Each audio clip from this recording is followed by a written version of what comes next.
and Aaron.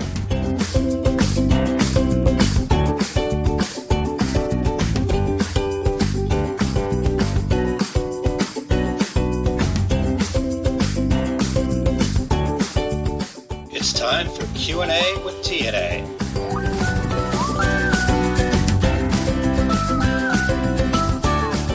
By the way, that stands for Todd and Aaron. All right. Welcome in to Q&A with T&A, Todd and Aaron. My name is Aaron Montgomery, and this is Todd Downing. Todd, wow, it's good to be back. Man, we've come a long way. We have come a long way. Of that?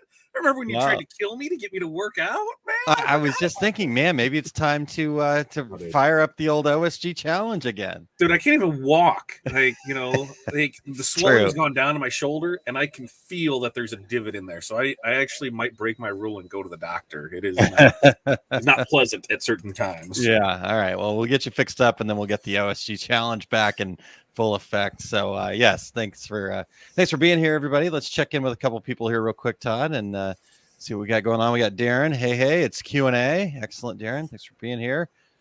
Edward is ready and waiting, and good evening, sir. Thanks for being along. And Mo checking in. Awesome. And now Kristen's over here now, so checking out good from the YouTube side of things. Love it. And then we've got Eric. Thank you for being here, Eric. And Todd. F you. That's my favorite part.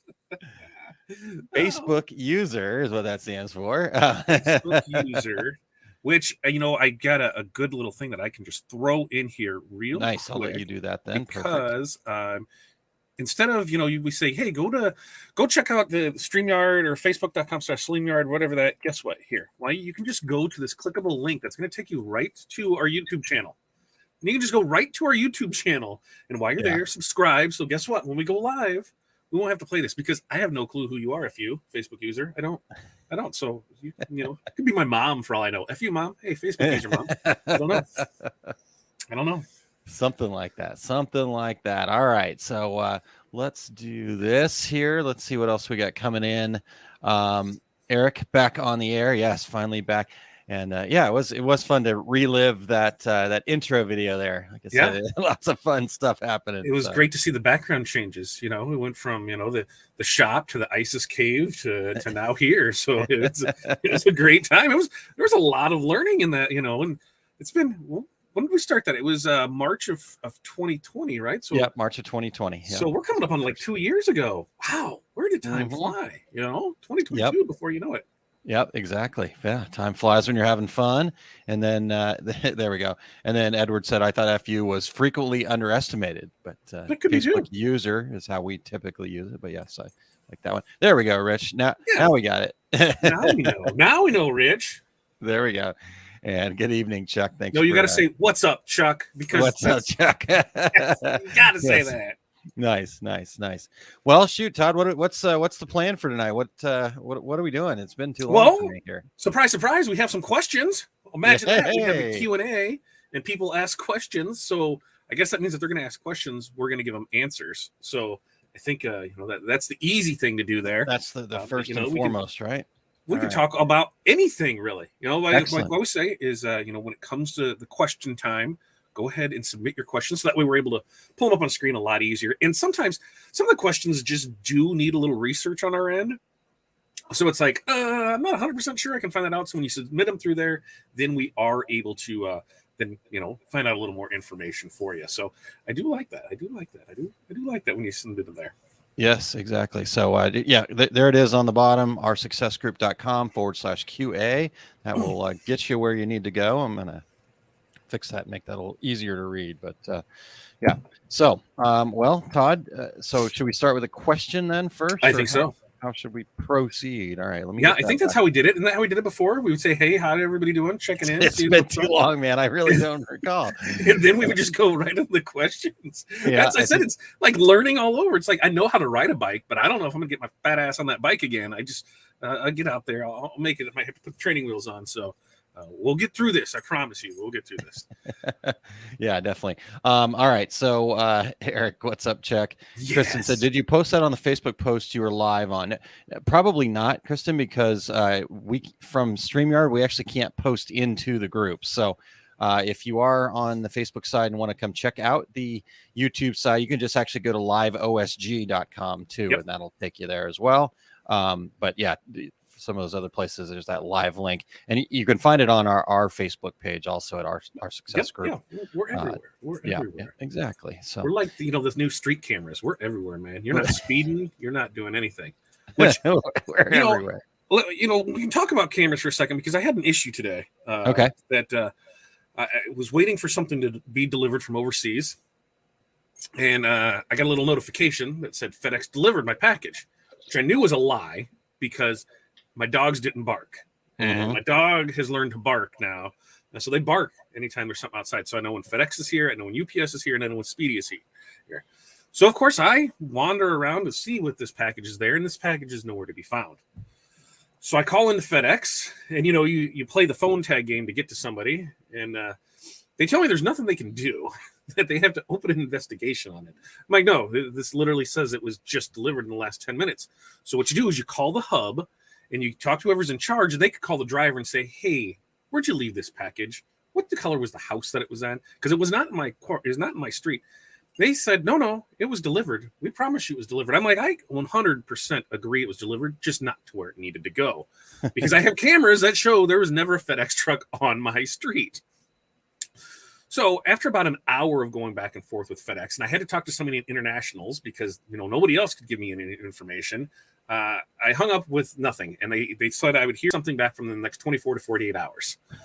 So I got in the golf cart, and I went to the next court up to the address that's the same of ours and knocked on the door, and lo and behold, there's my package. So come on, FedEx. Like, you cannot use these that last touch that you're giving to, and you're giving it to people that are driving around in cars and that, and you tell me you don't have access to them, you don't know anything. You can't do that. You can't do that. If you're going to, you have to be able to figure something out, because now I don't know what to do, because I'm going to say, hey, they're going to go there and they're going to be like, that package isn't there. Should I say I haven't seen my package? How should I proceed with that, Aaron? Should I just be like, I need a refund, man? What's going on? Yeah, that's a tough one, man. I don't know what to, because it's like, is there a claim to be filed on that? I mean, but technically you have your package, so then there's the whole karma side of things, And I think I'm just gonna let them, kind of sweat it out, because they're gonna go there and see that a package is not there. The funny thing was, so when I went up to this house, and they don't have a screen door, which is kind of weird. I don't know where everybody else is in their country, but in our part of the country, we have screen doors, so you can have your big door open. You have a door, and there's a screen on it, right? So this house didn't have one, and the door was open like an eighth of the way. So I was already sketched out, because there's a car parked halfway in the driveway. This is there. I'm like, what kind of murder scene am I going to walk into? And I go up there, and just as I get to the door, the guy yanks open the door, and it scares the hell out of me, and I scared him. And I'm like, oh, God, I'm going to die too. Is there a package here by chance? And when he opens up the door, because it's a split level, I can see this guy has a mountain of boxes there from a delivery. So he's like, I don't know. Let me go look. So he went, and sure enough, he goes, oh, yeah, I think this one's yours. There's my package. But I really thought there was a chance I was going to die today, because I wasn't sure. Just never seen, it was 23 degrees outside, and their door is a little open, and there's cars parked funky, and not sure what's going on. But I got my package, and all is well in the world. Yeah. So, I think you're right. Just let them sweat it out a little bit. Let them go through their process then, if they can't quite figure. Yeah, it was interesting, because I had not a similar situation. They ended up getting here. But, you're definitely seeing that a lot more now. This was a UPS delivery, and there was this like random black Jeep parked out front of my house. The ring goes off right and so I'm watching it. This guy gets out, he walks up, and he puts a package on my porch, and I'm like, oh, okay. And then, 20 minutes goes by, he's back again, puts another package on my porch. Okay. And then goes away and comes back a little bit later. And the shipment that I was getting was a 1 of 4, right? And there was supposed to be 4 packages. So I think he got it done in 3 trips. Ooh, but got fishing on that. Did they get paid by the miles or something? Yeah, they must. It's It's like, how does that work? every delivery. And so the shipping is a disaster right now, and so everybody's just got to do their best and hope for the best and try to be patient and work through situations. But sometimes it is what it is, right? And that's. And the thing is like I know what time my regular FedEx delivery comes, my regular Speedy delivery comes, and my regular UPS. Like FedEx is usually here between 10 and 12. Then I have Speedy here between 12 and 2, and then UPS is here between 2 and 4. That seems to be about the range that they're all here. But when I order there's certain things that I especially when you airship stuff or overnight it, you get those weird carriers that just bring stuff whenever, and so it really throws it off because. Like I have the phone numbers of my delivery drivers. There's times where I'm like, hey, I know this says it's on your truck. Can I swing by and pick it up when you're here? Can I swing by and do that? And they've all been really good about it because, hey, it's just one less thing they have to do. So when it does these other people, we just switched. When they do these other ones, it totally throws me off because then I'm like, I can't even contact them. And it's not my driver's fault. They've never seen this package. They don't know anything. So my other FedEx guy came here. I said, yeah. I said, oh, you bringing me my package? And he goes, what package? And I said, well, the one that was lost this morning. He goes, what do you mean? And I told him, he goes, and this gives us a bad rap. He goes, they use these people for this stuff and they don't know. He goes, they can't read. He goes, I don't know how they get driver's license. He goes, I don't know what the hell's going on. He goes, but it makes us look bad and then we have to deal with it. I'm like, pretty much. Sorry, you're not getting a card this year now. And we had a good little chuckle about it. But yeah, it is, especially when it's stuff like that, time sensitive stuff that you overnight and, when you try and overnight from China, it's still 5 days, When the stuff just sits in customs and you're just staring at it and there's no movement and there's nothing you can do. Yeah. And then when you're like, oh, it's moving again. Oh, it's out for delivery. Oh, it's delivered to the wrong address. And nobody knows where. Awesome. Yeah, exactly. Yeah, good times. All right. Well, Kristen copied and posted it over there. Thank you so much. Yes. And then she says the dog bark alarm. Absolutely. That's yes, I can't tell you how many random people walking by on the other side of the street my dog has protected me from on a daily basis. So. Yeah, it's amazing. Melanie, to your story there, and maybe they should take pictures of the delivery like Amazon does. Yeah. Well, and see, like our Amazon here, we still don't have that. We still, and we're not like podunk middle of nowhere. I mean, we're a decent sized area, but everything still comes through the post office. Really? We still have. I've yet to see an Amazon delivery service. Everything is still post office is the last touch, which is why I love to order stuff on Fridays that I don't need to show up on Sundays because I'm like, somebody's losing money and it's not me. yeah, but we still get the pictures sometimes, even when it's dropped off by the other folks. I don't know how that all works and what that is, but yeah, I've never seen a picture. I've never seen our guy. I've never seen him drop stuff off and take pictures of it. Never seen him do that. Well, the latest thing that they're doing now is they want to get reviews. Apparently, maybe they're getting some bonus or something like that. So every time they drop off a package, I get this notification that there's like a driver chat. Ooh. And a lot of times it's like it used to pop up every once in a while when they had a hard time finding it, or if there was some issue, I'd get a chat from the Amazon driver. But now it's just to tell me to go review it. I'm like, screw you. I stopped reviewing it because that's just a pain. Like, I don't need 3 notifications on my phone because you dropped off a $15 package of you need some incentive to do it. Like, here's your chance to win the $500 gift card. That'll never happen, but at least I think there's a chance that I'll get it. Come on, give me something out of it. And so so it's like, okay, well, stop. Yeah, so there's that. Jerry switched over to YouTube. Thanks, Jerry. Becky says, hate FedEx. We have a new driver and he can't even put it on the porch. He just sets it on top even when it's raining. So that's always fun. So the reason I switched us, Todd, is I was just thinking, this is Q&A with TNA, and I had it on the wrong side. So there we go. F you, Facebook user. We don't know who you are. It's not F you, Facebook user. It's that's Facebook I said. user F you, is Facebook user. Oh, okay. All right. Come join us, liveosg.com. It'll get you right over here to the YouTube channel. Then we'll know who you are. So there's that little plug there. Chuck has had several UPS shipments delayed lately. Yeah, unfortunately, over the next 2 weeks, it's only going to get worse. So just hang in there. Buckle up. Did you you don't use Pirate Ship, do you? No. So we got the notification from Pirate Ship yesterday that rates will be going down next month. Oh, so, imagine that. We're through the holiday season. I don't use it, but I did sign up to check it out. And so I do get those emails still. But did you read it all, though?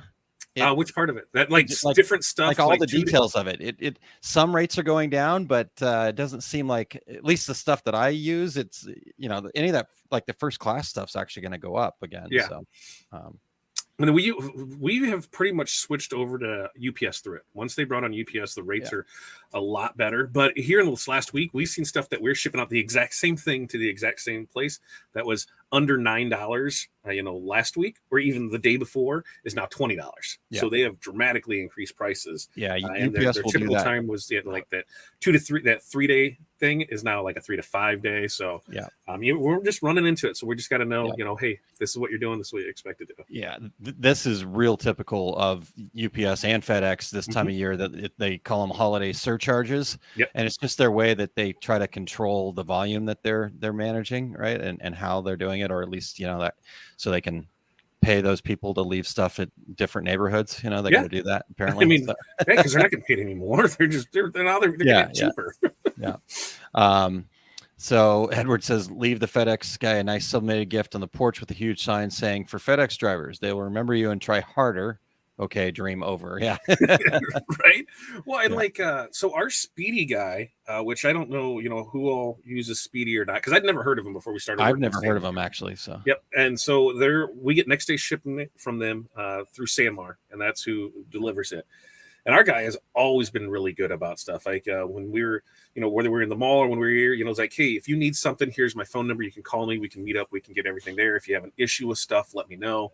And since we know the time on stuff and when stuff's off, we'll call him like, hey, is this still going on? Is this I'm falling behind. Do you need this? You can come meet me here. Or he's like, I don't have anything on my truck for you. And then you're like, oh crap. So then you call and, it never made it to Bloomington, I think is where they drive out of. So, it's always been really, really good to us. FedEx, that's the hard one for us, because I would say we're a good 50%. We have the same driver, and the other 50%, it's like 37 different drivers. So it's never, I don't know if I have a consistent driver. And UPS, I think we've had 3 drivers this year. So it's just, I like when I can have one and you get used to it, but how do you feel about giving those delivery drivers gifts? I mean, Yeah. And I'd love to hear some of the comments and feedback from folks that are tuned in here, but we've done it in the past. We didn't really do it this year. So what we had done in the past was put some water out and then and some things like that. But and I've seen it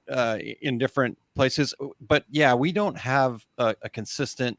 We're like you, Todd. We're out of our house here, so we don't, and we actually don't get that many packages anyways. But so I don't know. We've kind of this year we've said, nah, it's okay.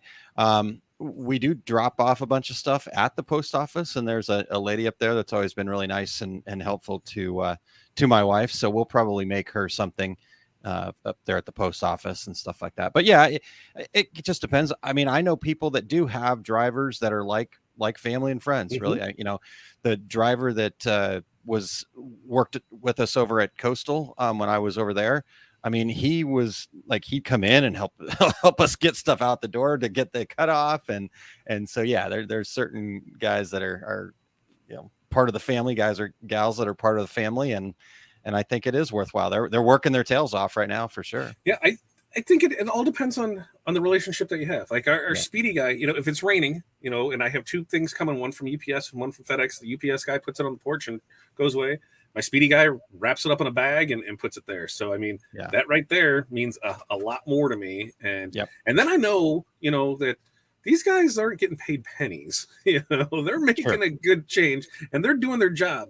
And, I'm not sending gifts to the chick at McDonald's who's making my number 1 every time, she's just doing her job. So I kind of, I'm like, maybe you call me a cheap ass and I'll gladly take it, but I'm not going to give it to everybody. It's kind of like Halloween when you have that bowl of candy for the kids, and you have all the other stuff for the other kids. It's kind of that same way. Drivers, I know they get the good stuff. Nice. All the other ones, good job. You made money today. Yeah, let's go. You earned your paycheck. Yep. All right. Well, Jerry says UPS has asked that we leave our porch light on until 10 p.m. as deliveries may come late. Yeah. Yeah. That is not uncommon either nowadays.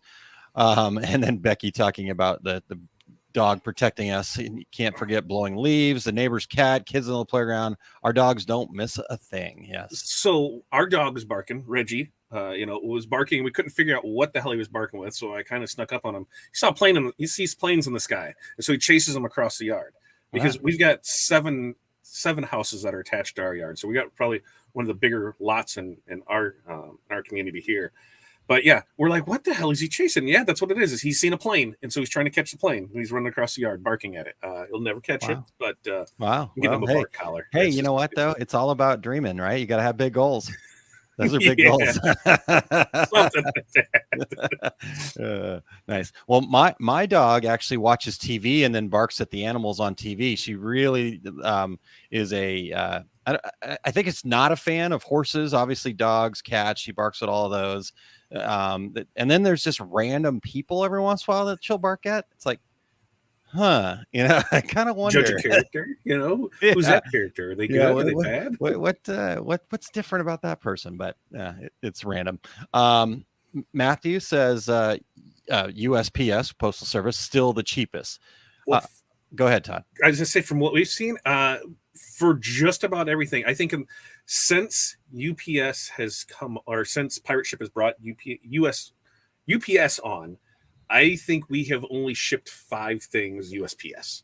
Everything else has been way cheaper by going over to UPS. It was at, and we're not talking, like 10 cents cheaper. Some of the stuff, it was like $2, $3, $20 cheaper. And then we started looking at where the UPS drop off is a lot closer than our post office, because sometimes what we have, our mail carrier can't pick it up, so they have to go get the truck, and it's a pain for them. So if we see them, because we're out on the golf cart, we take the kids to school, we'll grab the stuff with us, and then we'll see them at the truck and be like, here, this. But now, just going to the drop off center and just being able to drop the stuff off and leave. And it's really nice. I think that's about 7 minutes away. Whereas we had to deal with the post office, because now you're parking and you're going inside and you're going up the steps and you're smelling weird things. And, and I think that one's like a 17-minute drive. So, time is money. And so when I can save some time, then that's good. Yep. And if you want to really get into the weeds on this, Todd, I don't know how shipping geek out you guys want to go with me, because I've done a lot of this stuff in a lot of different realms. There are actually cheaper than first class mail for those under 1 pound packages. There are ways that you can find cheaper. UPS has a service called Mail Innovations that you can get. You got to have some pretty good volume to be able to get involved in that, but typically $1 cheaper on average than the first class mail packages. And then DHL has a similar service. I cannot remember the name of it off the top of my head now. So is DHL still around? Yeah, they actually do a lot. And the crazy part about all of this is all of these services, because there's different layers of these services. Mm-hmm. They all hand off to the post office at the other end. Crazy. And so that's why the post office is so messed up, is they're not only doing all of the normal stuff that they're doing, but then they're getting dumped on by all these, because that's the hardest and most expensive part for every shipping company, is that final mile, they call it. Mm-hmm. So once it gets to your zip code and then getting it out to everybody's houses, especially residentially, that's the hardest part. So all of these shipping companies have made these terrible, as far as I can tell, contracts from the post office's side. They've agreed to these terrible contracts that basically dumps on them, and it's just a mess. So the post office has got a long ways to go to clean some of this stuff up.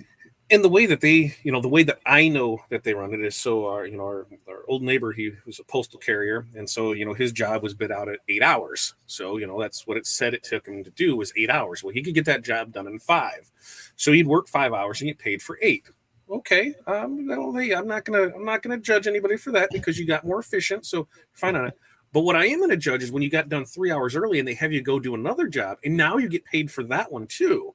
So now he's double dipping while he's still here. And it's like, wait a minute, you're still on the clock, and now they're paying you to go do another one. He goes, I love this time of year. And he does. He was like, I'll take everything I can get. Yeah. Sundays at triple time. And I'm just thinking, and we wonder why the post office is having the issues that they have. Yeah. Just, come on. Yeah. It's interesting. All right. So Kristen says we have an Amazon hub about 15 minutes north of her. So yeah, interesting. That's yeah, we've got a hub not too far away from us too. So we get a lot. The Amazon truck. I mean, it's flowing through our neighborhoods all the We time. have one that I think they're new groundbreaking in the spring. So it's going to be over in Davenport, right? So it'll be about 15, 20 minutes from us right across the river. Gotcha. So we'll see how that changes things. Cause I don't know how that works. If they'll deliver things out of there or what they'll do, but it'll be interesting. Could be interesting. So Edward says ours does not even ring the doorbell when they leave it. I have twice tripped over boxes left on the porch. So yeah. Interesting. Yeah, I guess that's not required. Walmart delivered something here locally once and sent me a picture. So they did. We weren't even sure what the hell was going on because I'm like, what is this? And she's like, she had it set for store pickup because like the Walmart is literally like a 3-minute golf cart ride. It is not far from it's just right outside of our addition. And it just showed up and they took a picture of it. We're like, awesome. Thanks. I'm getting spoiled by these deliveries just showing up. Yep. Edward talking about the pirate ship account. Same here. I've had pirate ship account for a few years and never used it. Matthew, howdy. Who else says howdy? I say howdy. I think I was gonna say you say it. I don't think I say it, but who knows? I say all sorts of stuff that I have no. Yeah, I say all sorts of things. I have no clue that I'm actually saying it. So let's see here. And that's me. That's Western for hi. Oh, okay. Tip your carriers well, Matthew says. All right. And Mo says, when I worked for the post office, I loved gifts. And yes, I remembered those folks. But even those that took a second to say hello, it helps. Mm-hmm. Yep, there you go. But Mo says, I didn't deliver to the wrong address. Yes. That's a big plus. There you go. I totally think of, you remember Funny Farm with Chevy Chase, the mail carrier for that, when he would just drive by and throw the shit out the window. And just, I'm like, that's what I feel like some of these third party, these last stop ones are, where they don't care. They're just getting them and getting them out of here. Yep. All right. Edward says, I got box 2 of my first Coastal order today, 2 weeks after the first, and I still have the Christmas ornaments and the Epson F570 stand coming, sadly, after Christmas. Yeah, there. It's delayed. Craziness. And then Matty says, I might be biased, just saying mail innovations is delivered. Today was yesterday his first day of retirement. I think he just retired from the post office. It was this week, I'm pretty sure, was retirement from post office. No, he said 6 weeks ago. 6 weeks ago. Well, okay. Close enough. Maybe it just seemed like it was today. Yeah. And when I'm talking about the post office being a mess, I'm not saying that it's the people there are fantastic. It's just they are getting dumped on with some terrible decisions by, again, who's gonna agree to a contract with your competitor and we're gonna give you better pricing than we're offering our own customers. How does that work? It's not like they need the volume, Like if they stopped doing that, like what would happen? My gut still tells me, and I think I've said it for when you said DHL was still around. I still have a feeling that Amazon's just going to buy DHL. They're just going to, they're going to buy that. At least here's they have that structure in place, and then they can make it work for them, and then it just makes it easier until the drones can just deliver stuff, and then we'll be fine. Interesting about DHL though, unlike here, DHL is like. It's like our UPS or FedEx over in Europe. I mean, so just because it's not big here, they're a massive company. Right. So, yeah. All right. So Eric says, I can usually get a parcel from the Rhinestone World in Florida in 2 business days, where I live just outside of Vancouver. Wow. That's it takes me like 3 days to get it. So lucky you. Man, getting up into Canada. All right. Matthew says, with regular carriers, there's no penalty. OT, penalty double time after 10 seconds in December. Okay. Ooh. Interesting. Thank you, Matthew. I'm learning a ton here. Eric says, I've had one Amazon package where the delivery driver signed for me and left my package in a planter near the door. In the last 2 years, we've seen that a lot. In the whole COVID thing, that's what everybody was doing was, just signing for it. We didn't have to sign for things anymore. And it was, that's kind of scary because, I had an issue where I had a feeling I was getting scammed on something. When you just get that gut feeling or something like, this is going to be a scam. Something's going to happen with this. And then it said it was getting shipped and it gave a tracking number and all. And then it said it was signed and delivered. I'm like, oh, how the hell does this even work out? Because I never got it and never came here.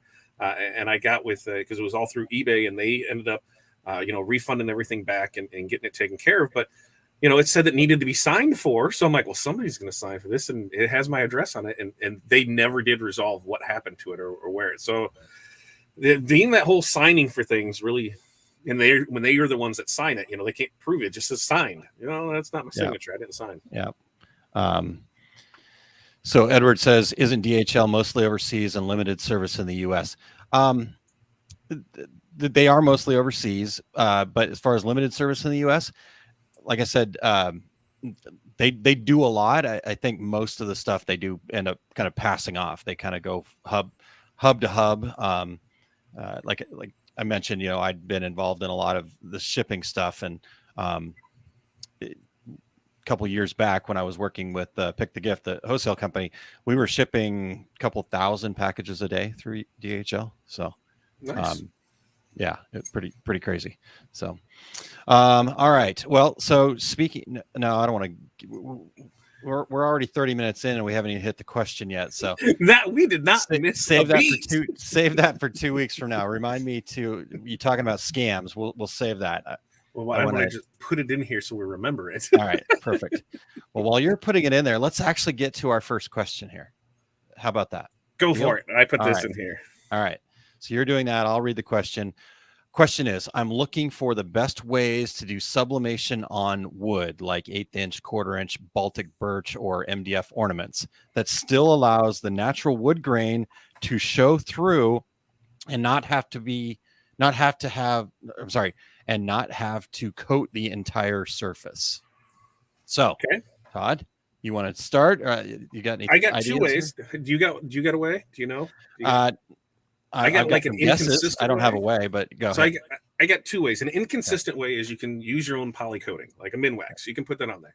Total pain in the butt because it's not very consistent. I mean, I know people that they do it day in, day out, so they have it down, but it's still a process with it. The other thing is I know JDS has it. I don't think JP Plus, but they have Subli that, which is a clear that you're able to sublimate on and put that over things. Yep. So what I would do is, depending on the substrate, is put that on before you're doing something to it. So if you're lasering it or scroll cutting into that, apply that first, so that way you have it on there. Now there is what else was it? There was something else. It goes, I have seen people use the contact paper, where they're the clear contact paper, and the same way they're able to sublimate on that. So that same thing as I put that on there, and then you can sublimate on it, cut out whatever you need to do from it. So that's what I know about it. What do you got there? Well, no, you hit where like I said, I just had some guesses, and Edward followed that up and says, I meant not have to coat the entire surface in the white poly. And like Todd said, the white actually is not the poly. Most of the stuff that's out there that's coated, that white is put down and then the coating over the top, so you have that optical for the color to pop from. But the poly coatings are clear, my understanding of it. Yep. So in fact, who was David Gross talking about the Chromolux on the Two Regular Guys last Friday, was talking about the fact that coating is so thick, and that's one of the things that makes that Chromolux stuff stand out and be so brilliant, is because you do have that optically clear coating, and then that nice white behind it, and that light bouncing between the two, and then the depth of where that sublimation die is sitting forward actually almost makes things look a little bit 3D, which I thought was kind of a cool because it gives that depth to it. Yeah. And I had somebody that before, they said, I'm not too sure that you'd be able to sublimate on these clear plastics. Is it there? And then I was kind of up in the air, like, because I hadn't tried it at that point. But then I got to remember, how many times that I forgot to peel the plastic off an ornament. I sublimated on it and took to the plastic. So I'm like, thinking about that way. Well, then you can totally do it this way.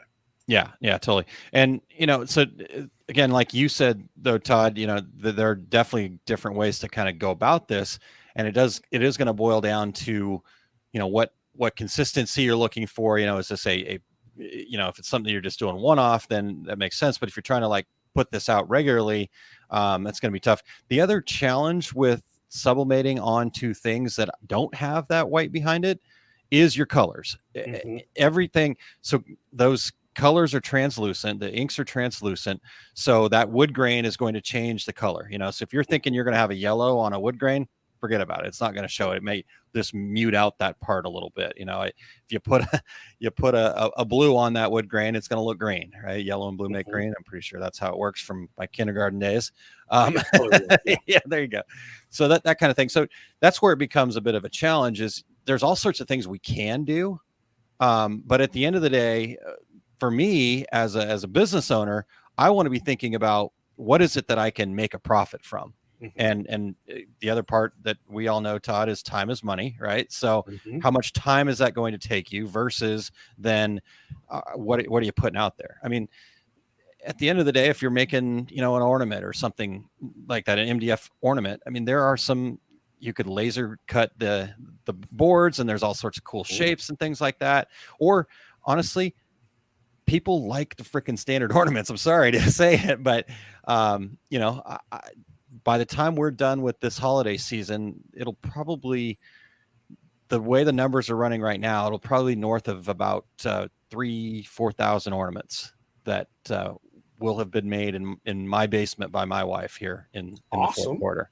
So, and none of those were custom cut things or things you had to do extra to, were they? Nope. It's push, print, press, package, ship. Right. Profit. And don't forget that. And profit. The profit was just built in, So yeah, that's to me, that's that balancing act that we've got to do as business owners. Yes, we want to be creative. Yes, we want to do cool things, but at the end of the day, you've got to also be able to earn a profit if this is a business. If this is a hobby, cool, but somehow you got to pay for that hobby. So that I guess that's my take. I'm not trying to go way off the reservation here necessarily, but if you want to do something like that, you just got to make sure you're charging accordingly. If it's taking you more time, build it in your pricing. You build in your price, because there's plenty of blanks that I think are super costly because of what I would have to sell them at to be able to get it. So I know, hey, what's the cake pans? I think I have to sell those at like $45 or $50, and it's just that sublimated top. And it's seriously, that thing should not cost that much. That thing is like ridiculously overpriced for what it is. But, for what I got to charge for and what, the average market is for, it's just not worth me doing because there's not the profit in there compared to some of the other things. So, sure. You just, as long as you know what your numbers are, you're able to price things for profit every time, then you know if it's worth doing or not. Yeah. Yeah. And I think that's a really good point too, Todd, when you talk about that is, you have determine what works for you and what doesn't, right? And that's the key there. Somebody else might look at that cake pan and go, awesome, I can sell that all the time, I'm gonna get really good at it, and they're just going to focus on that, right? I mean, I know somebody that does only slates and they kill it at it, but they've got a system, they've been doing it, they know, for me, I'm going to make a slate, and 3 or 4 slates later I'll have one that be sold, and at that point I can't charge enough for it. So it's just it's watching what you're doing. It's not totally true. I can make a slate, but it's certainly not something that's I want to be doing a lot. It doesn't excite me at all. So I think if I went back into full retail production mode, I think the only way that I could do it, the way that I found to be the most efficient at it, to make the most money on it, is to go with an auto air press. Because you can set everything there, and it's the same pressure every time. I don't care what you say. Turn that knob. You still can be off just a little. Things are going to change with that. When you have that there, I can set it and forget it. I can send somebody to it and be like, you hit number 6, this is the time, done. And it's going to come out the same. Try and tell somebody, well, you got to turn it for this or turn it for that, because a lot of things in sublimation, if you're not doing that same thing over and over, what are you doing? You're constantly adjusting that pressure to make sure that things are right with it. And I couldn't tell you how many ceramic ornaments I broke, trying to get the pressure right, where I'm like, oh, that's too much. Snap. Oh. And the worst is when I did it to a slate. Oh God, it's like I didn't even get a chance to ruin it before I got a chance to ruin it. It was just sure. You just learn that stuff. Yeah. And there's definitely something to be said about the art of it, and again, getting that right. But you do have to also think about that return on investment. I almost look at it like I would happen to be watching a show on flipping houses, and they're talking about, okay, this one person wanted to spend all this money and put in this really nice fire pit in the backyard and do all this other stuff. And the other person's like, sounds great, but what is that going to do for our resale value? And they're like, okay, yep. They ended up spending $100 on a, normal little fire pit they threw out in the backyard. They took the money they were going to spend on that fire pit and invested in a dual oven, And, that made them a couple $1,000s compared to losing money on the fire pit. So while that was really cool and it was a great idea and it would have looked amazing, at the end of the day, if they're in business to flip a house, then is that going to, move the needle for you? And so that becomes the question for us business owners is, this sounds great. It's really cool. It's going to itch my creativity and all that kind of fun stuff. But ultimately, is that going to allow me to sustain my business? And Todd is exactly right. It absolutely can and should if you're that passionate about it, but you have to charge for it and you have to be able to do that. So, well, and a lot of times, just because of the way that you do something, if you're working with a partner, you have an employee in that, maybe your timing is different in the way that you do things. So it might take longer. Like today we ran a little thing. Corey did 171 shirts today in an hour and 36 minutes. Nice. And, wow. that was great and I'm like, and she just went in it. Now I know I could have done it faster. I know that because I'm just pretty fast with it, but this is her first time going through it. And because during my live, I did 110 in 55 minutes and I was chatting the whole time. So that's why I'm like, oh, I know I could kill this. Yeah. But that was her first time with it. And she had it down. And hey, when you can knock out 171 shirts in less than 2 hours with transfers and all the artwork was supplied and everything was there, I mean, there's great money to be made in those things, and that's where once you have your process down, you're able just to rock and roll. And totally. It's amazing. So it was good to see, okay, I know where I'm at with it. Let's see. I knew there was enough in there that, okay, we'll be fine with it. Let's see. And knocked them out in that's awesome. 36 minutes. I was super proud of it for it. Awesome. All right, let's hit a couple more comments before we get to the next question. This was back a little bit, but Rachel just wanted to share that FedEx sucks.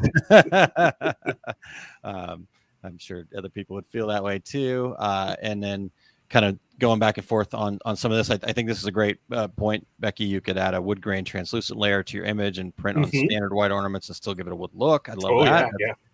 Again, what's the bang for your buck, right? And could it work? And Edward's point here, I think, is good too, though. He says, yes, I have designs like that, but I also have a thing for real natural wood. I'm hoping it would make my wildlife photos being sublimated on natural wood look nicer.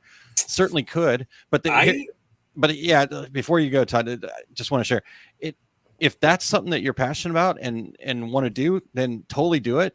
But you've got to do it and then charge for it. That's where, again, going back to knowing your numbers, Todd mentioned, is so important to this, because if it's worth doing to you, then that's great.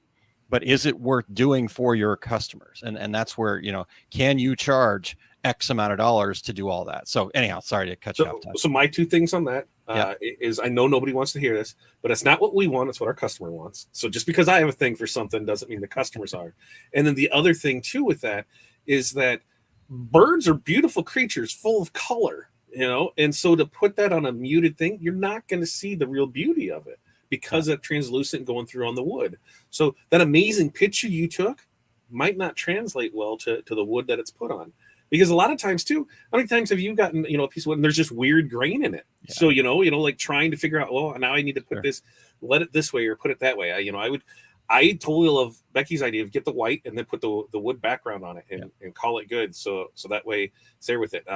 And where I usually see a lot of the nature stuff at is on those slates, because it doesn't have to be that square one. You use that oval one or that egg-shaped one. There's a lot of the nature stuff on that looks amazing. And it looks like, that it was made for that. So I really, really like how any of those nature things, those landscape photos, those animal things, any of that stuff on slate, stuff like that. I think that stuff, any of that nature stuff, just looks amazing on that stuff, and I think that it gives that extra thing to it. It makes it look that much better, that more high end, because the weight to it. I love the slates because yes, they're going to cost you more, but you can sell them for more, and that volume, that thing that you can feel, when you hold that same size piece of wood versus that in your hand, you're getting a lot more of it. This is heavy. It's got some weight to it, and you put them on little feet, and it's just a really cool look. So cool. All right. Well, I think we've covered some ground there. Let's get to the next question here, Todd. How did the Reggies get its name? And now my question is they talking about your dog or the awards show? So my dog got, the Reggies would be your award show. My Okay, dog all got right. his name from the award show because we got him shortly after we won last year. So when we had it, somebody said Reggie. I'm like, that's a great name for a dog. And I'm like, oh yeah, that totally makes sense. We had a lot of fun names that were associated with the industry, and Reggie is what has ended up coming to it. And just like this industry, he is a total ball of fun. Unpredictable, not sure what's going to happen from day to day. Nothing is consistent with him. He's destroyed more things than I would like to admit. I don't think we have, we will not be buying new furniture anytime soon because the dog is probably, oh my God, I don't even want to say how much money he has ruined in furniture. And it hurts my soul because one of these things is like when Corey and I first got together, we picked out this love seat and we had it custom built for us and it took forever to get us. And this is like 10, 12 years ago, where it's like, this is amazing. We spent way too much money on it because it's the only one in existence. And when the dog ate it, I wasn't sure if we're going to have a dog any longer. That's how it hurt my soul so much. But yeah, that's how my dog got his name. All right. So the awards program got its name because the podcast is called Two Regular Guys. So we always kind of abbreviate it to RGs and stuff like that. So RGs and then Reggie's kind of came out because we were thinking about something, like the Oscars. We wanted to have something that had that, the Tonys, whatever the award was. So yeah, Reggie's just kind of came up and it's kind of stuck ever since. The first couple of years, the Reggies were just kind of a hashtag that we didn't even really bring it up. We called it the Garment Decorators Industry Awards. And since then, though, they've pretty much been known as the Reggies ever since. So this is year 9. And I took it, not knowing that story, I totally went with registration marks and it was short for that. Totally went with that. Well, there you go.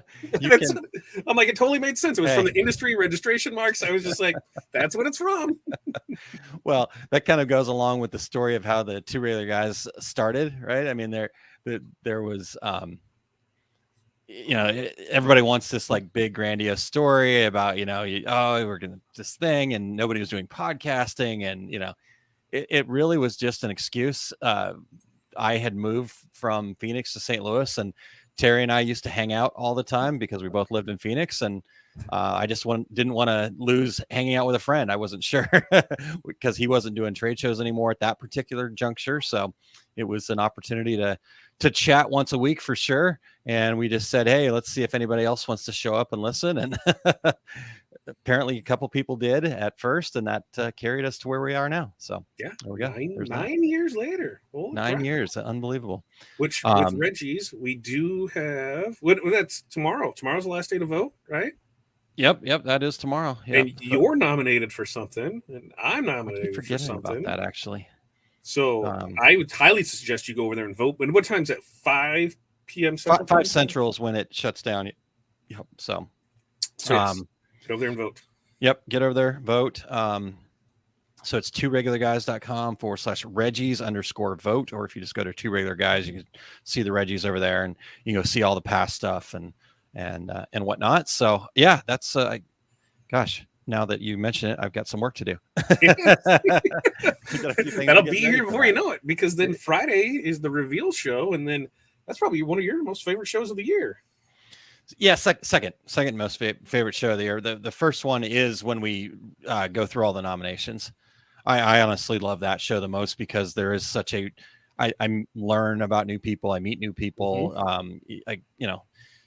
We kind of feel like this industry is this tiny little group of, everybody knows each other and all that kind of stuff. But in reality, our industry is a lot bigger than we realize. And there's a lot of people doing a lot of really cool things just, in different segments of the industry. So that nomination show kind of allows me to see the bigger picture. And I love that kind of thing. And then, being able to then announce the winners, it's really cool because we try to have the winners join us. And it's just, it's a little bit goofy. It's a little bit fun. Probably, we try to get some, good nuggets out of the people that have won and things like that. But, it's just an opportunity to celebrate, really is what it boils down to. So I think it's a good end of year recap. I've had a ball in it, because that throughout the whole process, that's how we came to meet. It was I was chatting with Matt, and he said, "Hey, I'm gonna be on the Two Regular Guys. You tune and watch it." I'm like, "What's that?" I had no clue what it was, and then here it went from there to then we met, and here look where we are now. So anything's possible. You just gotta get out there and go after it. Yeah. It definitely it is all just about over time, just keep taking action, keep moving forward, and you're gonna learn something new every day. So it's kind of fun. Eric says proud to be nominated again with so many awesome people. So excellent. Same here. I would love to have a wall full of plaques, but I'm happy with the one. Hey, I can I'm good to go. Yeah. All right. Let's see here. What other comments or questions or things we have in here? All right, Edward, we were talking about the ornament. That's a concern I have. If I use a customer's image, I feel I would charge less, but using my images, can I get paid for getting up before sunrise, waiting 2+ hours to get that perfect shot? Yeah. And that's part of what you're selling. It's not the ornament. You're not selling an ornament. You are selling that entire experience, right? That person on the other side that's going to have that ornament on their tree didn't have to get up before sunrise and wait 2 hours in the cold or whatever the situation was. And they still get that perfect shot on their tree. And so there is value to that. So. And I look at it kind of on the other side too, is, hey, that customer that's bringing you their supplied photo, they did. So that's unique to them. When you take a picture of something, how many times can you resell that? Right. Yeah. You can create a whole line off that one image. So you can kind of, expand out that cost and spread it over things. Where a customer is bringing you one thing, guess what? It is super specific to them. They're super proud of what they did. They want to show it off. The people want to do it there. It's a very personalized thing. And so you can definitely, I wouldn't undercut that price. Here's what it is, and on your side of it, you can sell a lot more things, on your personal thing. It's like your brand, you can sell a lot more of your things than, just the one person for submitting the one item. There you go. Yep. All right. Eric Sutton says, I was happy to have been mentioned for the Two Regular Guys award, even though I'm a bit older than 40. Yeah. So up and comer. Said we couldn't verify everybody, but close enough, Eric. We're good with that. I was under 40, and I think I was in the women's category last year too. I think somebody nominated me then, if I remember right. I'm like, oh, all right. There you go. All right. Edward says, that's my hope. One image, mug, ornament, photos, etc. Absolutely. So good. All right, Todd. Well, we've got one more question, and then I think we've done what we came here to do tonight. I think went over by half an hour. That's right. All right. If you weren't in this business, what would you be doing? Ooh, that's a tough one, because I've got like a lot of hobby things. It would either, I would either be restoring cars and doing something mechanical like that, or I would have a barbecue restaurant. I got to booze and blues barbecue would be, that's just where it's at. Just, if I could throw the mechanic shop in there, and I don't want to do it for other people. I just want to build cars for myself and have fun with it and with my kids and that. And the big thing that's always kept me from opening up a restaurant is I really don't want to have to work every night and every weekend. I like the idea of having, that time for myself, but being in the service industry and the bar industry for so many years, I met so many amazing people and the stories that were told, and we had a great time when we would, have our smokeouts and things like that. And it's always something where I'm like, if I could just run it and not have to be there all the time, that would be great for me. But so probably just I'd have a YouTube cooking channel and a YouTube car repair channel. That's what I would do. There you go. All right. Well, pretty easy for me. I would be involved in volleyball some way, shape, or form. I kind of still am, but it would be my career if unfortunately there's just no money in it, and I liked to have a little more than what a volleyball career could provide at the time. So is there no money in it, or just no money in the right spots? Because can't some of those like college coaches make some serious cash?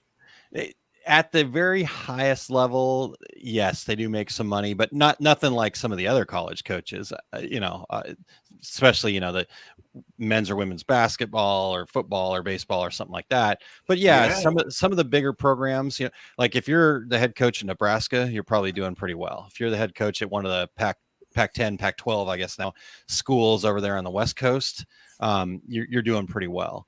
But other than that, you're basically a volunteer. Cool. No, So, like- not there, and that I'm not. That's not totally true.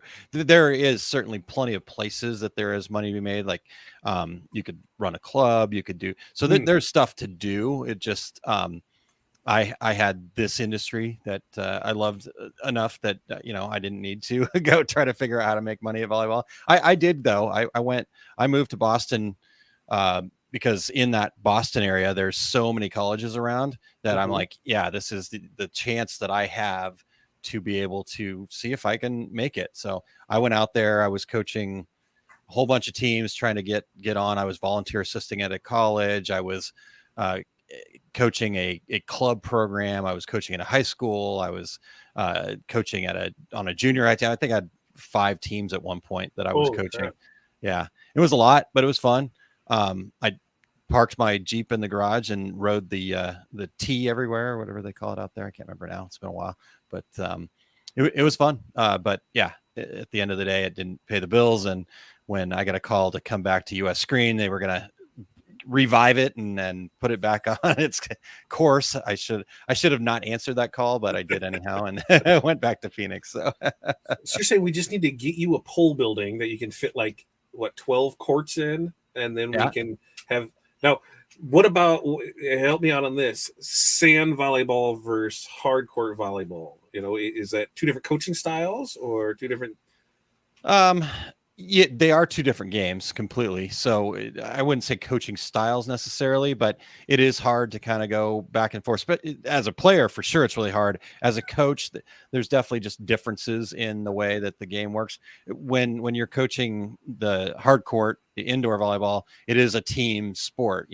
If you're coaching beach volleyball, it's always pairs that you'd be coaching at, and that's just a totally different dynamic. It's three of you, or if you're coaching they do have like college programs now on the women's side of there is college sand volleyball now. So I know some friends that are involved in that. So but it is 2 different things. Hard court is probably more my alley. I enjoyed playing beach volleyball, but that's just a whole different set of intricacies there that I love the interaction between all the people and how that kind of dance happens out there on the court. So anyhow, so see, in my bar, smokehouse, restaurant, we're also going to have some sand volleyball courts and some volleyball courts, so that way you can run your leagues out there. Because I think that's where the money's at, and the leagues and the booze. Because our sand volleyball, man, they had some of the best names ever, and they drank a lot, and it was an amazing experience. And I had a friend of mine who had calves you could eat soup out of the back of them because they were so damn big. But he was a short guy, but man, he had some ups, and it was always fun to watch those. And I think that's where back in the bar days, a lot of it would go back to my bar days. I really had some fun with that. Yeah, it is a lot of fun. It's the adult leagues can be a little bit harder when you get into those rec leagues. There is actually money to be made there because you're charging more and they're there for the booze and the good times. When you're in the competitive stuff where there's just 2 players and stuff like that, there's not a whole lot of money to be. Most of the people that I know that were trying to get into that ended up bringing in some sort of a juniors component because that's where the money's at, is the juniors programs. It's always in the kids, man. It's always in the kids' parents. Yeah. Yeah, I was just coaching last night, and actually not last night, the night before last, our club had what they call their MOVA challenge, where they have every single team in their club there for about 3 hours. They do some stuff. I could not believe how many kids were in that building. I knew that it was a bigger club, that I just started coaching with them this year, but I didn't realize there was that many kids. And then I started doing the head count, knowing how much they're paying each. Each, I'm like, ooh, man, there's a lot of money in here. And then you start thinking, what can I make these people? How can we get this business? Because that's I've said that a lot of times, is you don't need a butt ton of customers. You just need a handful of good ones. Yeah. And if you can get a couple leagues in there, if a league has 300 kids in it, and they spend, $100 a year per kid, which is low in a league setting. I mean, that's $30K in sales, I'm trying on to our remember softball side of it. What? Yeah, keep going. Sorry, on our softball side of it, when they were doing uniforms, for each team, they were dropping 5,000 in uniforms. So and that's not including, where they had different stuff for every tournament. They wanted, this shirt for that. They wanted this shirt for that. They wanted, these matching things for this. And then it was the parent stuff that added on to it. So, if you can get in good with the club, oh man, they're just gold mines. Because the thing that I love about it, especially if you can get in with a good one that keeps the consistency the same with the same people, where you don't have to worry. That's why high school stuff is always one that, I'm good as long as this person's here. Because if this person's gone, then the next person comes in, they have their own person, and you got to try and make that over. When you're in a club, then most of the times that person is with it for a long time. But as kids grow out, new ones come in, and every year they need the same stuff. So it's just these amazing repeat orders year after year. It's great. Yeah, I think going after what in volleyball they call it club, or select programs, that would be another kind of name. There's definitely some stuff there, and because it's interesting. Every year we have to buy a uniform package, right? And that's a big money. And so the company that most of the programs, the volleyball programs here in the St. Louis area are using, and I don't even know where they're out of, and the service is terrible. So the phone number is 984 area code. So I don't know where that's at, but it's called 431 Sports. They also do soccer.com. And so we got this big website, and they're probably a big company, but like last year the stuff showed up and it was terrible. Numbers were falling off. Things were crooked. It was all horrible. This year, we've been playing for a couple months now, been at a tournament, had to make other uniforms because some of the kids still don't have their stuff. Really? And yet this is like, they're like the standard in the volleyball space here. So, well, it sounds like a little disruption needs to happen. Yeah, exactly. 431 Sports is the name of that company. I hope it's somebody we don't know. If it is, please call me. I'd love to give you some feedback that will help your company dramatically. They family owned and operated since 1984. I read all this stuff. It didn't make any sense, but anyhow. Durham, North Carolina is where they're out of. Okay. Which that doesn't seem like to me. I guess when I think like North Carolina, I don't think volleyball. I always think West Coast for volleyball. Is what I always. I think they're soccer, but I think they just do youth sports in a lot of senses. And somehow they've kind of managed their way into, because North Carolina, and this is coming to St. Louis. There's not a St. Louis company here that could step up their game and make this happen. They are huge. Holy crap. Yes. They've got 400 people on staff and then 300 part-time seasonal workers. Holy moly. And none of them actually respond to any customer service. 700 people and now. And not one of them is willing to return an email. So, that's sad. Terrible. Anyways, that's a whole bit different. We'll go down that rabbit hole. All right. Well, let's get to a couple more of these comments, though. I know we're into bonus time here, but why not? It's the first one back. We knew it was going to go we this way. Catch up. All right. So Edward was said, that's my hope. One image. Okay. I think we already covered that one. Nope. Covered that one. I'm sorry. Okay. So we've got some folks that have some ideas for you here, Todd. Restaurant where you refurbish cars and the customers can watch while eating. And Matthew says, a restaurant where you eat in your car while they fix it. So it's like it'd be like the drive-through car change place, but or the oil change where you just drive in and they change the oil. But I swear an awful lot, and so I don't know if people really need to hear that because the busted knuckle garage is a true thing. Busted knuckle garage. All right. Yes, the red line to Park Street. That sounds familiar. So spent some time on the red line for sure up there in Boston. So, all right, Todd, let's get this one from over here. How do you make an idea your brand? I have a text idea of my ex, dog, cat, child, son, etc. Reflects my inner beauty, called inner beauty line, but never made anything yet. Am I doomed to have it copy if I try to use it? So, Todd, do you want to jump in there? I've got some thoughts for sure. So anything good will be copied, but you shouldn't let that deter you from doing it. Yeah, I mean, if it works for somebody else is going to copy. That's just how it is. Who is it? Is it is it what's Jay's thing? Research and steal. Rip off and duplicate. That's what it is. And that's a lot of people, but you're going to have your own spin on it. Like I said, a lot of times, the brand is the brand, but they're buying you. They're buying me for what I do. There's a lot of people that charge a lot less than I do for things. But I don't think that they provide the same level of service that we do, and I'm totally fine with that. I'm good with the people that we have, and like I said, not everybody needs to be your customer. You just need those handful of good customers that will continue to buy things, time after time. So the thing holding you back is you just need to do it. That what's that the paralysis analysis paralysis. Yeah, that's gonna be the next analysis. band name from somebody in this industry. Analysis paralysis. Yeah.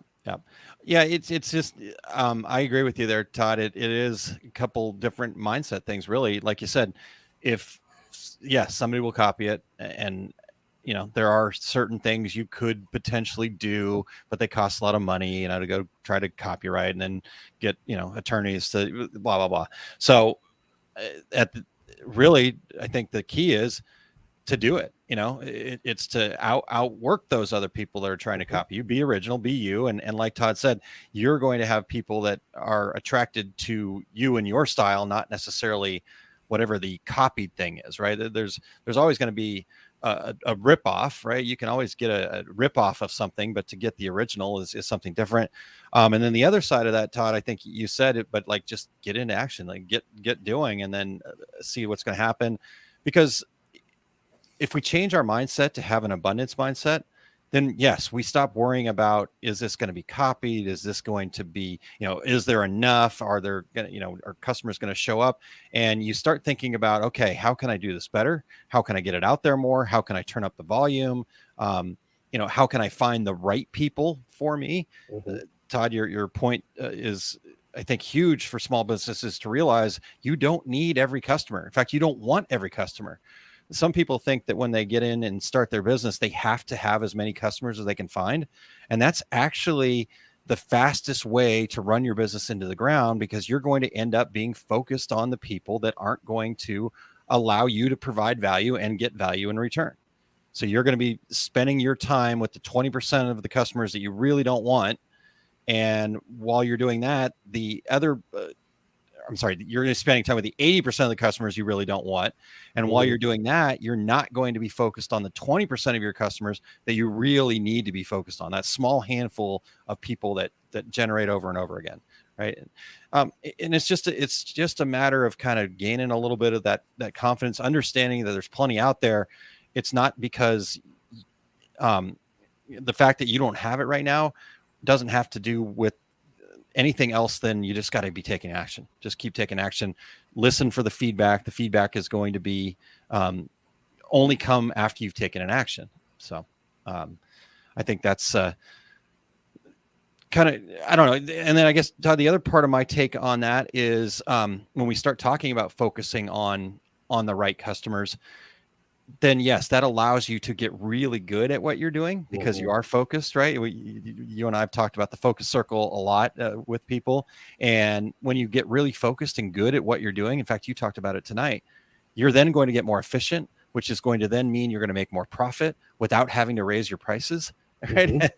And so that's kind of where it's at. So, it's one thing to entertain some opportunities, but to just go saying yes or hoping that you get every single customer, it's not a winning formula for business success. It's just, it's not. So, yeah, totally agree. All right. I'm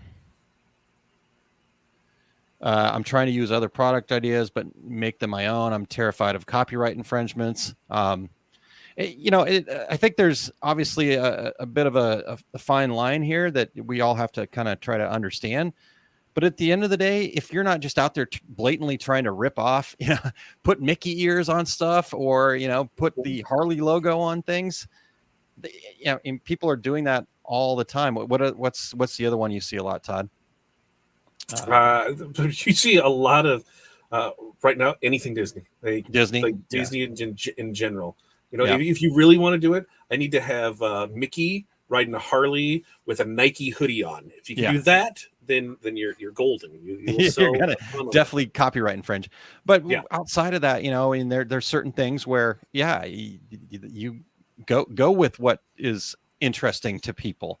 If you're not just out there blatantly trying to rip somebody off, and you're really just trying to help people find value with something that they're interested in. If somebody comes to you and says, "Hey, I need you to make this copy of this product," then that's not it. But if your customers are interested in a theme around something that's copyrighted, then you just got to figure out how to do that on your own. That doesn't mean that you can't. I mean, I see lots of cool stuff that is original to them, but still makes me think about what that copyrighted thing is, and that's okay. So, and I'd say, there's a lot of ways to get in the space. There's a lot of places that where you can buy designs from. You can buy the ornaments that are already shaped in this, and now here's the designs that are made for that. So this is what people are selling. When you I guess I kind of look at it, it's something like this. Let's use a product like Tide, right? Yep. The product is Tide, and I can buy that everywhere, right? I can buy that at Target, I can buy that at Walmart, I can buy it at Amazon, I can buy it at CVS, I can buy that anywhere. And why? You're buying it from a place for convenience or price.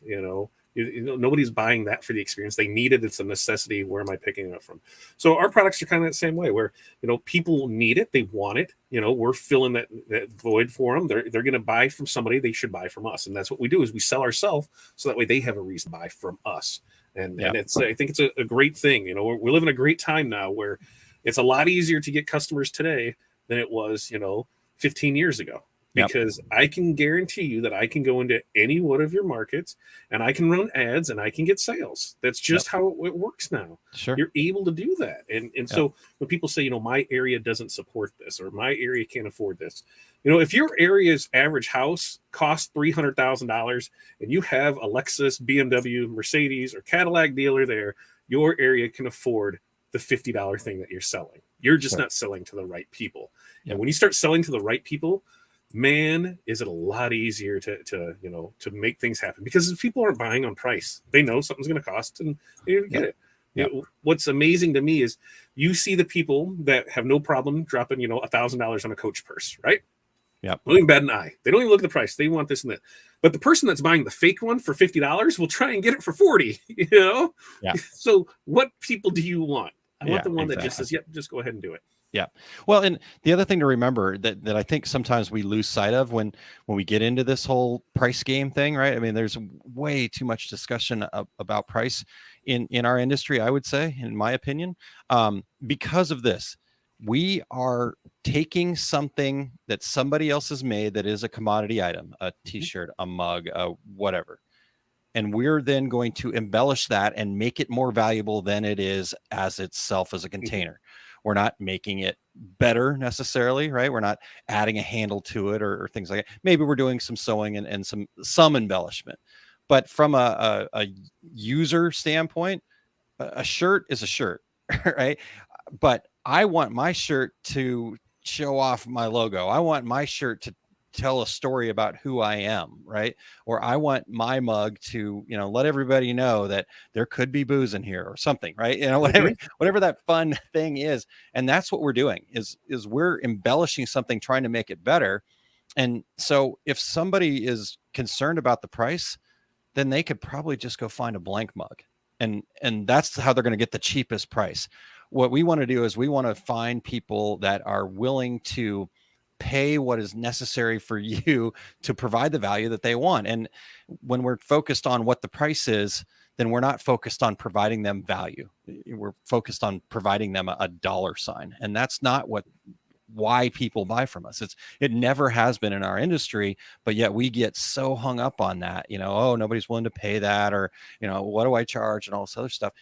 Create value, focus on creating value, not on the price, and then see what happens.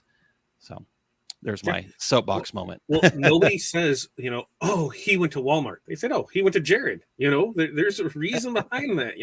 Jewelry is jewelry, and most times it doesn't matter. It looks the same, right? Yeah. But it's the experience that's there with it. It's just, you are all about creating yourself, your brand, your business, and it solely rides on you. Now we can be here to help you navigate that rough water of it, but at the same time, a lot of it comes back to you doing the effort. You just have to. Yeah, and I think, like you said there, Todd, we can support and help, because it is a mindset, though. As much as we help and the information we can provide and all that other stuff, until you actually do it and get out there and take the action and believe in yourself and charge what you're worth and all those other things, we can't do that for you. We can strongly encourage it. we always do. But at the end of the day, you're the one that has to make that decision to take the action and to move forward. So I think that's probably everything we've got, Todd, unless you've got anything else. Well, I think that we can toot our own horn here, and we can say that we want them to take action. If there's anybody that is on the fence about taking action, we can help you take action for the low cost of less than a cup of coffee. Like, come on now. We have some great end of year sales going on right now. The success sale, to me, I think I have yet to find a reason to say no to spending $5 or even $1. Yeah. Like, there's no reason to not sign up for either one of these. I think, for $1 for the OSG squad, like, come on, that's ridiculous. Yeah. The amount of value that you're going to get out of that. And I'm looking forward to what we're doing next year. Like, God, it seemed weird to say, like, I was like, next year, like, no, that's a couple weeks away. A couple weeks away. Yeah. Because I think we are going to make this so much more result driven, because I think, stepping back to look at it. Yeah. It was like, we were kind of making them drink out of a fire hose. Here's all the information. Okay. We're doing it again in 2 weeks. Here's all the information. It was like, oh, we couldn't follow up with them because, we say we're going to do this training and then we're going to, follow up the following. I mean, really, I could see that where we might even go another week after that and some of this stuff where there's bigger projects and there's more people that are doing stuff and like, hey, let's do another check-in on it. Let's see how everybody's doing, because when you see those results, because it's taking that first step, it's like that snowball, we get that little one that starts rolling and rolling and rolling, and holy crap, before you know it, you're just trucking down the hill as a big boulder ready to smash a village.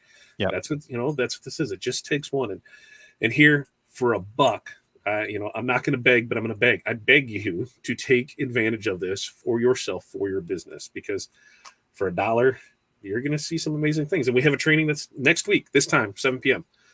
What's that one on, Aaron? Business metrics to measure, which timely for the end of the year, right? So we're looking at things. We're starting fresh. We kind of know what to measure, and this is important because most of us look at what would be considered vanity metrics, which look great on paper. It's show my friends, look, I grew this much, but at the end of the day, we want to measure the things that are going to ultimately allow us to build our business in the right way. So, we need to look at some other things outside of those vanity metrics as a way to kind of gauge how we make our decisions coming into next year. Do I need to do more of this, or do I need to do more of that? And so how we measure that is really important. And so we're going to go through that in detail, and so I'm looking forward to that, and we will have action items for people to do at the end of that. And here's the thing is, to get to a point of that, to make sure that those are work. I mean, that's where those 5 keys come in, because if you don't start with that solid foundation, by the time you get to these numbers, you'd be like, how many people have we seen where they lose money on stuff, and hey, I did $100,000 in sales, but it cost me $120,000. Yeah. Wait, what? You lost 20 grand this year? But no, I didn't. Well, no, you didn't. You didn't have that thing. So every one item you sold, you kept losing money off of, and you thought that I just need to sell more. And every one you sold just made it worse. Yeah. That's why I think I've been on the sinking ship of something like that, but you talked about $100,000. We're talking millions of dollars. This was a huge company, and we were selling like crazy, and somehow, some way, still within a year, we were out of business. Oh yeah, because every time we sold something, we were actually losing money on it.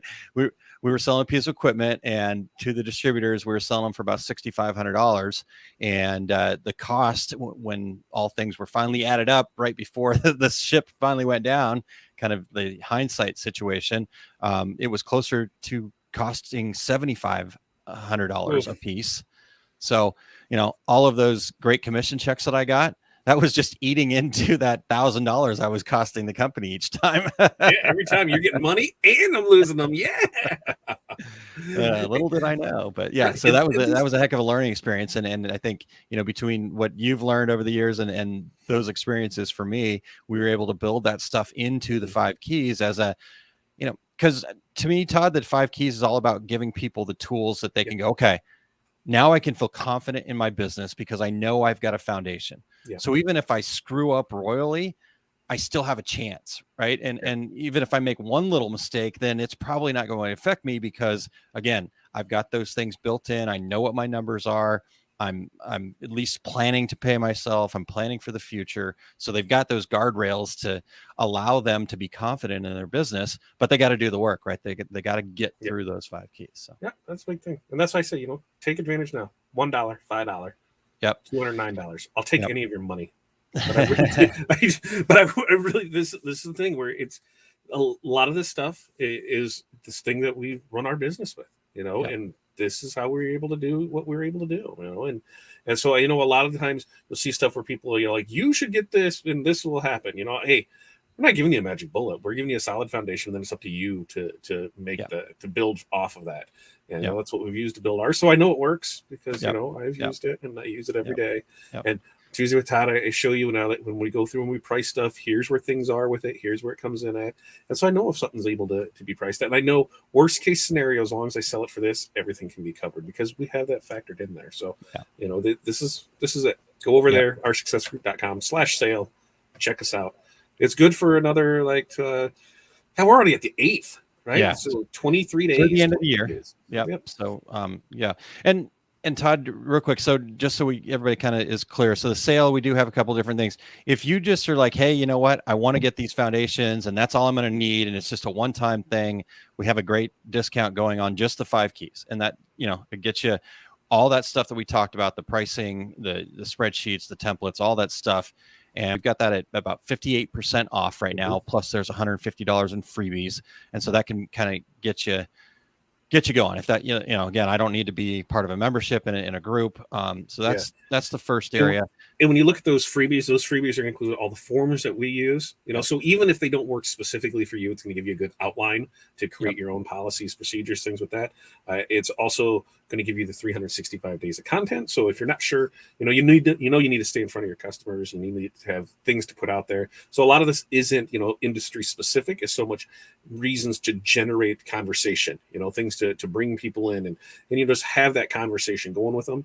And then if you're totally new to this and you don't have any online presence in an e-commerce solution, we're throwing in how to build an Equid store. So all that's included in there too for that low price of $209. That's yours. You're able to rock and roll, and I am confident in saying that when you go through that, you are going to be confident in knowing that, hey, I know what my numbers are. I know how to price things. I know how to take care of my customers. I know what to do with my customers. I know how to become more efficient. I got some marketing under my thing. I got this. I can really move on from here. Yeah. And with that, Todd, so they've got all that. Like you said, it's theirs. They have it. You go at your own pace, right? You can dive right in and go right through it, or you can, just take it in little bite-sized chunks and spread it out, or, something else is going on in my life. I need to pause for a little bit. Okay, that's fine. It'll be there when you come back. And they're broken down into little bite-sized chunks, 5 to about 20 minutes, I think is the longest module that's in there. And then there's a homework assignment, an action item at the end that will get you into action.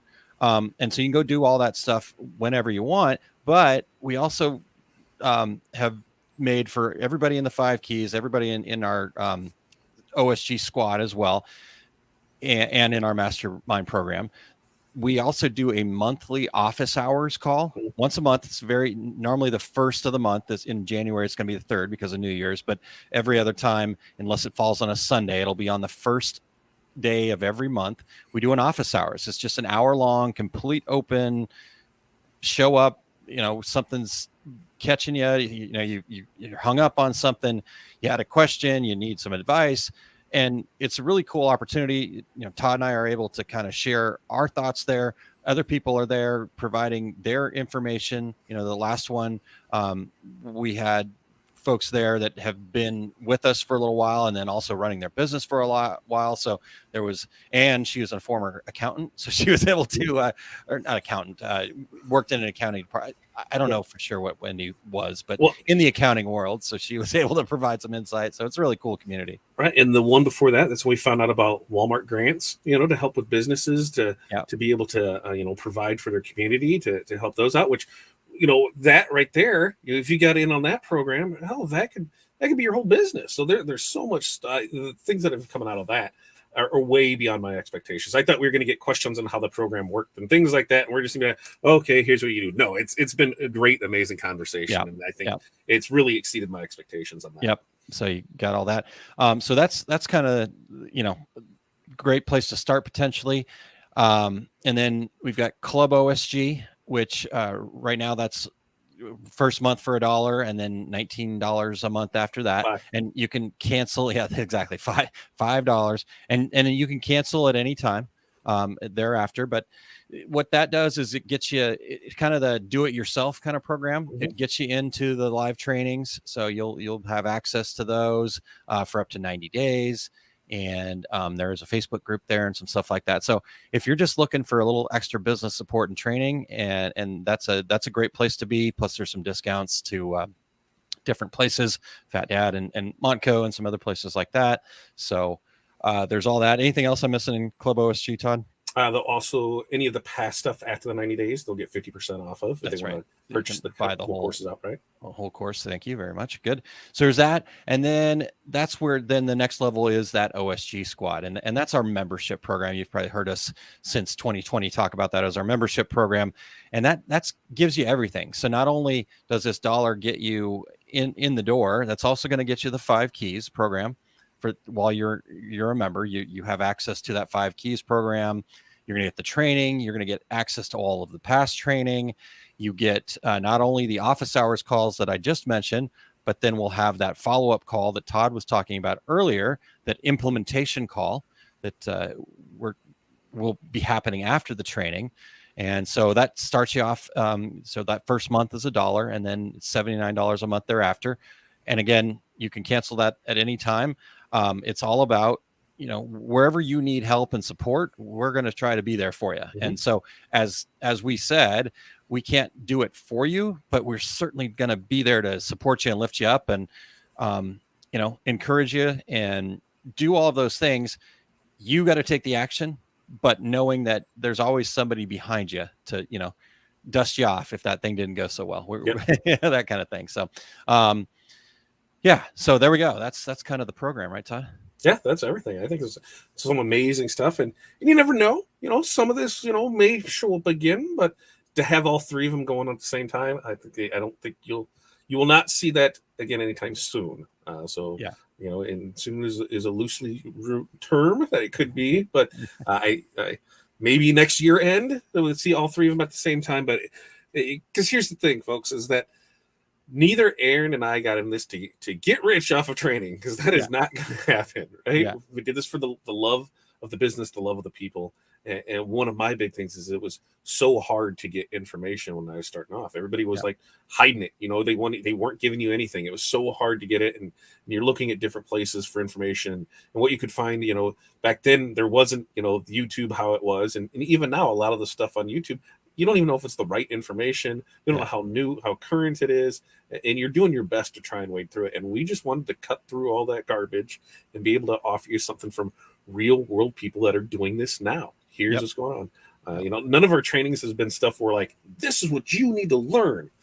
I would say that 98% of our trainings has all been customer requested trainings. Hey, what can you help us with this? And if we don't know, what do? We go out and we either get the information for it, or we bring in somebody to be that knows a lot more about it than we do. So that way we are able to get you the most up-to-date current information. And we've already got guest trainers lined up for next year, and I cannot wait to see what they bring to the table. It's going to be an amazing thing, and I would love to have each and every one of you along for the journey. And you can get started for as low as $1. Like I know if you go through your couch right now, you're going to find shit. Well, you know what? You used to be able to say that. I don't carry cash anymore. Yeah, it's like I've gotten. It's weird because I now come to the conclusion that anytime I have cash in my pocket, somebody in my house needs it. You know, it's like, oh, here, we're going to the football game. We're going to the basketball. We're going here. There's a birthday. Can you throw money in this card? So I'm just getting out of carrying cash. But we do take cards, and you are able to put that in there. Yeah, because we It don't is a take dollar. cash. I guess we would at a trade show, but that's a whole different Yeah. story. All right. No, agreed, Todd. And you and I put forth our mission really early on, and our mission again was not to we're going to become the next richest people in the world. The mission is to provide actionable resources that empower business owners to achieve their idea of success. And we've made all of our decisions based off of that. If it fits that mission, we do it. If it doesn't, then we don't. And we've never made a decision based on the money. And so, and honestly, that's how you guys are going to be successful too. Find what your purpose is and work towards that. And you'll find that, yes, there might be some tough times. There might be some challenges to go through. That's just part of the journey, and it's pretty cool. So, all right, Todd, anything else here? We didn't say hello to Janessa. She's in here. Did have one other quick question from Edward if you want to try to cover it here real quick. I say we hold that one till 2 weeks. Okay, sounds good. Let's put that way we have question 1 lined up for that, because the next one will be the one I think that's going to kind of be a year in review type thing, because that's going to be like 3 days there before Christmas, right? Is it 14 days from now is going to be, that's like, yeah, I haven't even looked much past today yet. So yeah, I think 2 weeks from now, because Christmas 22nd. is that Saturday. So it'll be that Wednesday before Christmas. So yeah, we'll make sure to get the questions in there and get everything going there. But perfect. I got some good stuff that I'm gonna ask. So I want to see. I want everybody to see what kind of cool stuff. Has anybody gotten fun stuff from any other vendors yet? And have you sent out fun stuff to your vendors? If to your customers. If there's customers that have you sent them out things. So I think that's going to be something I'm going to start up in the group and ask, what have you received and what have you sent? Because I got some cool stuff, and then I'm like, ooh, I'm going to send some of this stuff out. So I like it. All right, sir. Well, we'll get to that, and looking forward to that in 2 weeks. And yeah, what else is coming up? I guess Friday, Reggie Award announcement. Yep. So join us there over. Just go to tworegularguys.com. You can find the number two. And then you can find right up at the top, if you want to be on YouTube, click on that side. You want to be on Facebook, click on that side. I'm not sure which is which, but you'll figure it out real quick. So there you go. So Friday, 10 a.m. Central Time, we'll see you there. And yeah, Friday's Education Friday. So we've got the half after that, and Small Business Saturday on Saturday. Tuesdays with Todd coming up after that. So back to some regularly scheduled programming. Right. Exciting. And then training that if you sign up now, for the $1 or $5, you're going to get that training next Wednesday at 7 p.m. So you're already here at this time. So this is why it works out well. You're available. You so why not go ahead and spend that $5 or $1 and join us for some training next week. Perfect. All right, everybody. Well, thank you so much for being here, and appreciate all the questions. Todd, appreciate you pulling this together for us, and excited to get back to this next week. So let me get that. It'll be fun. I can't wait to do it again. Yeah, it was fun. Good. All right, everybody. Have a great rest of your night, and we will talk to everybody soon. See you guys. Wrong button.